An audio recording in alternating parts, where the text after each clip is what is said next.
Hello दोस्तों, welcome to our channel Saurabh Singh study point. तो आज के इस लेक्चर में कंप्लीट करेंगे क्लास 12 की फिजिक्स फर्स्ट चैप्टर 10 है, जिसका नाम है चुंबकीय प्रेरण। बहुत ही इम्पोर्टेंट चैप्टर है। तो आज इस चैप्टर को पूरा कंप्लीट करेंगे इसी लेक्चर में। तो यहाँ से देखिए, फर्स्ट हेडिंग है चुंबकीय फ्लक्स।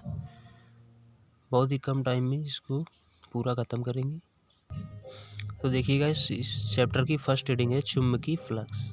तो चुंबकीय फ्लक्स क्या होता है? चुंबकीय बल रेखाएं, जो चुंबकीय बल रेखाओं की संख्या होती है उसी की माप को चुंबकीय फ्लक्स कहते हैं। इसे फाई बी से प्रदर्शित किया जाता है या करते हैं। क्या कह रहा है कि चुंबकीय फ्लक्स किसे कहते हैं? चुंबकीय बल रेखाओं की जो कुल संख्या की माप होती है, कुल संख्या की माप को चुंबकीय फ्लक्स कहते हैं। इसे फाई बी से प्रदर्शित करते हैं। देखिए यहाँ से phi B is equal to B vector dot d A vector. B vector क्या है? यहाँ पर चुंबकीय क्षेत्र है, और ये क्या है? अनुप्रस्थ काट का उसका क्षेत्रफल है। तो इन दोनों के डॉट प्रोडक्ट के इक्वल होता है। तो यहाँ से अगर डॉट प्रोडक्ट हटाएंगे तो यहाँ से देखिए, डॉट प्रोडक्ट में कॉस थीटा आता है और क्रॉस में साइन थीटा आता है। तो यहाँ से फाई बी जो निकल के आएगा B d A cos theta. इसका अगर मात्रक की बात करें तो मात्रक देखिए, इसका एक वेबर भी हो सकता है। वेबर हो सकता है, क्या होता है? वेबर या टेस्ला मीटर स्क्वायर इसका मात्रक है।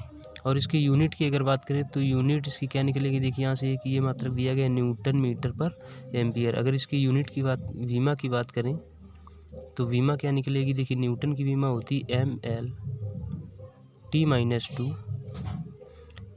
और देखिए यहाँ मीटर है तो मीटर की वीमा एल होती है, और अपान में एम्पियर की वीमा ए होती है।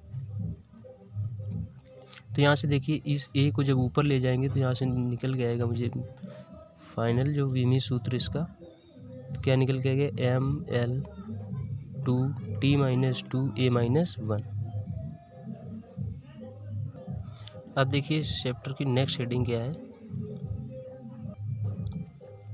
देखिए नेक्स्ट हेडिंग है विद्युत चुंबकीय प्रेरण संबंधी फैराडे के नियम। तो विद्युत चुंबकीय संबंधी जो फैराडे ने नियम दिए, कितने नियम दिए? 2 नियम दिए।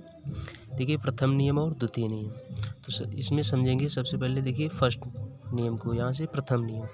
तो प्रथम नियम में बताया, फैराडे ने विद्युत चुंबकीय प्रेरण संबंधी फैराडे के प्रथम नियमानुसार यदि किसी कुंडली के बद्ध चुंबकीय फ्लक्स में परिवर्तन किया जाए तो उसमें उत्पन्न विद्युत वाहक बल।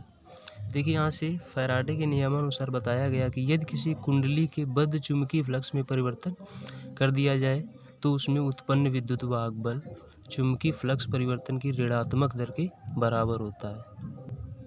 यहाँ से देखिए, ऋणात्मक दर के बराबर होता है। यानी देखिए, प्रथम नियम जो होता है विद्युत चुंबकीय फैराडे का नियम है, वो E is equal to minus d phi B upon d t. जो उसमें विद्युत वाहक बल उत्पन्न होता है वो विद्युत फ्लक्स की ऋणात्मक दर के बराबर होता है। यहाँ से देखिए, इसका मात्रक क्या होगा? वोल्ट। क्या होगा इसका? वोल्ट, या फिर वेबर पर सेकंड भी कह सकते हैं। इसकी जो वीमा होगी, वीमा क्या होगी? ML2T-3A-1। और जो सबसे इम्पोर्टेंट है, इसको देखिए न्यूमैन के नियम से भी जाना जाता है। जो फैराडे का प्रथम नियम है वो न्यूमैन के नियम से भी जाना जाता है। यार गाइस, वीडियो पसंद आ रही हो तो लाइक कीजिएगा, चैनल को ज़रूर सब्सक्राइब कर दें, और बेल आइकन प्रेस को भी प्रेस कर दें ताकि सबसे पहले वीडियो आप तक पहुँचे। तो आइए देखते हैं फैराडे का सेकंड नियम क्या है। देखिए यहाँ से फैराडे का द्वितीय नियम, विद्युत चुंबकीय प्रेरण संबंधी फैराडे के द्वितीय नियमानुसार यदि किसी बद्ध चुंबकीय फ्लक्स में परिवर्तन किया जाए तो उस कुंडली में उत्पन्न विद्युत वाहक बल तथा प्रेरित धारा की दिशा सदैव ऐसी होती है कि यह उस कारण का विरोध करती है जिससे स्वयं उत्पन्न होती है। इसे लेंज का नियम भी कहते हैं। किसका? लेंज का नियम। लेंज का नियम भी कहते लेंज का नियम ऊर्जा संरक्षण पर आधारित है। ये ऑब्जेक्टिव क्वेश्चन में 1 नंबर पूछ लिया जा सकता है। लेंज का नियम किस संरक्षण पर आधारित है? तो ऊर्जा संरक्षण पर आधारित है। या फिर फैराडे का द्वितीय नियम अगर बोल दिया जाए, ये भी ऊर्जा संरक्षण के सिद्धांत पर आधारित है, क्योंकि फैराडे का जो द्वितीय नियम है उसी को बोलते हैं क्या? लेंज का नियम भी कहते हैं। तो गाइस समझ में आ गया होगा। देखते हैं नेक्स्ट रीडिंग। अब देखिए नेक्स्ट रीडिंग है स्वप्रेरण या स्वप्रेरण व स्वप्रेरकत्व क्या होता है। देखिए जितनी भी हेडिंग देख रहे हैं बहुत ही इंपॉर्टेंट हेडिंग है सभी। तो यहाँ से देखिए स्वप्रेरकत्व चुंबकीय प्रेरण की वह घटना जिसमें यदि किसी कुंडली के प्रवाहित धारा के मान में परिवर्तन करें तो उसी कुंडली में प्रेरित धारा उत्पन्न हो जाती है। इसी घटना को स्वप्रेरण या स्वप्रेरकत्व कहते हैं। देखिए यहाँ से स्वप्रेरकत्व क्या होता है? यदि किसी कुंडली में प्रवाहित धारा के मार्ग में परिवर्तन कर दें तो क्या होता है? उसी कुंडली में प्रेरित धारा उत्पन्न हो जाती है। इसी घटना को स्वप्रेरण या फिर स्वप्रेरकत्व कहते हैं। देखिए यहाँ से ये धारा बढ़ते हुए समय और ये धारा घटते समय, इसमें क्या होता है कि ये दोनों, इसका स्वप्रेरण व स्वप्रेरकत्व का दोनों का डायग्राम बना हुआ है। इसमें देखिए जब इसके धारा घटेगी तो इसमें कुछ परिवर्तन आएगा, यानी कि धारा देखिए यहाँ से घट रही है, इसमें देखिए बढ़ते हुए, तो यहाँ से देखिए प्रेरित धारा क्या होगी? इसको कम करेगी।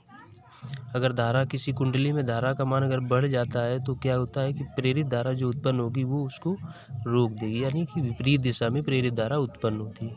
इसी प्रकार इसमें अगर देखिए यहाँ से धारा घटते समय जब धारा घट जाती है तो क्या करता है? प्रेरित धारा जो उत्पन्न होती है उसको बढ़ा देती है। अब देखिए स्वप्रेरण गुणांक क्या नेक्स्ट हेडिंग है स्वप्रेरण गुणांक। स्वप्रेरण गुणांक किसे कहते हैं?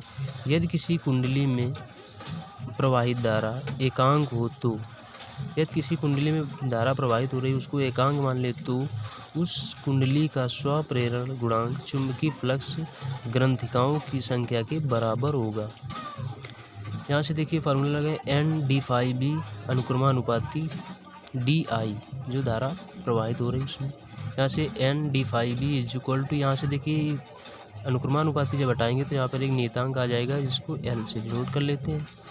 इसी को बोलते हैं स्वप्रेरण गुणांक। जो L है इसको बोलते हैं स्वप्रेरण गुणांक, और इसके मल्टीपल में क्या DI चल रहा था। तो यहाँ से L इज इक्वल टू निकालेंगे तो ये देखिए DI इसके अपान में आ जाएगा, तो यहाँ से N/d∅B अपान में DI, यही होगा इसका स्वप्रेरण गुणांक। इसका मात्रक की अगर बात करें तो हेनरी नामक वैज्ञानिक थे, इन्होंने इसका रिसर्च करके बताया स्वप्रेरण गुणांक के बारे में। या फिर इसका मात्रक लिख सकते हैं वेबर पर एम्पियर। इसकी वीमा की अगर बात करें तो वीमा देखिए यहाँ से निकल के आई A-2 होगा यहाँ पर A-2 mL2T-2 A-2। अब यहाँ से देखिए फैराडे के प्रथम नियम से, तो यहाँ से फैराडे का प्रथम नियम जो था वो क्या था? E is equal to -N/d∅B upon dt। यहाँ से देखिए कुंडली में अगर n फेरे हो तो यहाँ पर n लगा दिया था, उसमें n फेरे नहीं दिए थे, इसलिए यहाँ पर जो फैराडे का प्रथम नियम बताया था उसको बताया था E is equal to -d∅B upon dt। वहाँ पर सिर्फ एक कुंडली के लिए, अगर कुंडली में n फेरे हो जाए तो यहाँ पर n लगा दिया जाता है, मतलब कितने भी फेरे हो सकते हैं। यहाँ से E is equal to N/d∅B upon dt। तो यहाँ से देखिए इसको इस क्रॉस मल्टीपल करेंगे तो E dt is equal to -N/d∅B इतना निकल के आ जाएगा। तो यहाँ से देखिए अब देखिए यहाँ से अगर इतना निकल के आ गया, अभी अगर इसमें देखिए ऊपर नीचे DI का दोनों में गुणा मल्टीपल करा दें, यहाँ से देखिए अगर निकालें E dt is equal to -N/d∅B इतना तो दिया गया था। अब इसी में क्या करें इनटू में DI अपान DI कर दें तो कोई फ़र्क पड़ता है? कोई फ़र्क नहीं। अब इतने की जगह पर क्या लिख सकते हैं? हम L लिख सकते हैं स्वप्रेरण गुणांक। यहाँ पर देखिए L लिख दिया और बचा क्या DI, तो यहाँ पर ये DI लिख दिया। अब यहाँ से L इज इक्वल टू जब निकालेंगे तो यहाँ से L इज इक्वल टू निकल के आएगा माइनस का E dt अपान DI। तो यहाँ से देखिए L is equal to E, ये इसके बटे में चला जाएगा तो DI अपान dt हो जाएगा। और ये ई माइनस का। तो यहाँ से ये एक फार्मूला कंप्लीट होता है। आइए देखते हैं नेक्स्ट। या फिर देखिए स्वप्रेरण गुणांक की दूसरी परिभाषा भी है, उसको भी लिख सकते हैं। यहाँ से देखिए क्या है, किसी कुंडली का स्वप्रेरण गुणांक उसमें उत्पन्न विद्युत वाहक बल, जो उत्पन्न विद्युत वाहक बल होता है उसको स्मॉल ई से डिनोट किया जाता है। तो यहाँ से उत्पन्न विद्युत वाहक बल के ऋणात्मक मान के बराबर होगी यदि उसमें प्रवाहित धारा की दर एकांक कर दी जाए। तो यहाँ से इसमें देखिए अगर प्रवाहित धारा की दर, क्या प्रवाहित धारा की दर को यदि एकांक कर दिया जाए तो यहाँ से जो स्वप्रेरण गुणांक होगा वो किसके इक्वल हो जाएगा, विद्युत वाहक बल के ऋणात्मक मान के बराबर हो जाएगा यदि उसमें प्रवाहित धारा की दर को एकांक कर दिया जाए। इसको एक मान लिया जाए, di/dt को एक मान लें। तो यहाँ से इसका मात्रक देखिए क्या निकल के आएगा, विद्युत वाहक बल का होता है वोल्ट और वोल्ट सेकेंड पर एम्पियर, या फिर इसको बोल सकते हैं ओम सेकेंड। देखिए स्वप्रेरण गुणांक का संयोजन, तो स्वप्रेरण गुणांक का संयोजन दो प्रकार से होता है। नंबर एक श्रेणी क्रम, नंबर दूसरा क्या है समांतर क्रम। तो यहाँ से देखिए इस डायरेक्ट फार्मूला देखते हैं। श्रेणी क्रम में क्या होता है, LS यानी series is equal to L1 + L2 + L3, इसका मात्रक क्या होगा हेनरी। और समांतर क्रम में 1/LP यानी पैरेलल, यहाँ से is equal to 1/L1 + 1/L2 + 1/L3, इसका भी मात्रक क्या होगा हेनरी। तो गाइस समझ में आ रहा होगा तो चैनल को लाइक, वीडियो को लाइक और चैनल को सब्सक्राइब जरूर कर लें। आइए देखते हैं नेक्स्ट हेडिंग। देखिए नेक्स्ट हेडिंग है अन्योन प्रेरण। अन्योन प्रेरण क्या होता है, संपर्क में रखी हुई किन्हीं दो कुंडलियों में से किसी एक कुंडली में प्रवाहित धारा के मान में परिवर्तन करें तो संपर्क में रखी हुई द्वितीयक कुंडली में प्रेरित धारा व प्रेरित विद्युत वाहक बल उत्पन्न होता है। चुंबकीय प्रेरण की इसी घटना को अन्योन प्रेरण कहते हैं। तो यहाँ पर देखिए अगर किन्हीं दो कुंडलियों को पास में रख दें या संपर्क में रख दें तो किसी एक कुंडली की प्रवाहित धारा के मान में, मान लीजिए इस वाली कुंडली के धारा के मान में परिवर्तन करें तो इस वाली कुंडली में यानी द्वितीय कुंडली में प्रेरित धारा व प्रेरित विद्युत वाहक बल उत्पन्न हो जाता है। चुंबकीय प्रेरण की इसी घटना को अन्योन प्रेरण कहते हैं। तो आइए देखते हैं नेक्स्ट हेडिंग और इस चैप्टर की लास्ट हेडिंग। देखिए अन्योन प्रेरकत्व या अन्योन प्रेरण गुणांक क्या होता है। तो यहाँ से संपर्क में रखी हुई किन्हीं दो कुंडलियों का अन्योन प्रेरण गुणांक द्वितीय कुंडली में उत्पन्न विद्युत वाहक बल के ऋणात्मक मान के बराबर होगा यदि प्राथमिक कुंडली में प्रवाहित धारा की दर एकांक हो। इसे m से प्रदर्शित करते हैं। जो अन्योन प्रेरण गुणांक होता है उसे स्मॉल m से प्रदर्शित करते हैं।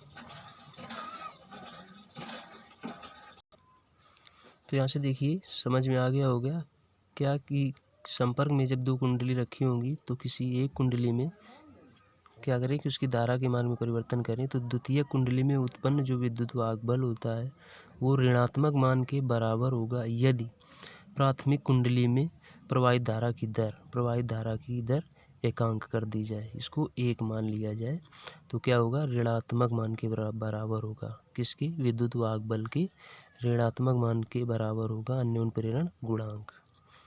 और ये कुछ भी नहीं है, इकट्ठा है। तो इसका मात्रक क्या होगा हेनरी या फिर वोल्ट सेकेंड पर एम्पियर। इसकी अगर वीमा की बात करें तो वीमा क्या होगी mL2t - 3a-1 किसकी, ई की। ई क्या है यहाँ पर स्वप्रेरण गुणांक, और यहाँ पर देखिए m क्या है, m है अन्योन प्रेरण गुणांक। तो अन्योन प्रेरण गुणांक की जो वीमा होती है mL2t - 2a-2 होती है, और जो स्वप्रेरण गुणांक था उसकी वीमा क्या होती है mL2t - 3a-1। तो गाइस वीडियो अगर पसंद आए तो लाइक कीजिए, चैनल को सब्सक्राइब कर लें। मिलते हैं नेक्स्ट लेक्चर में। थैंक यू, जय हिंद।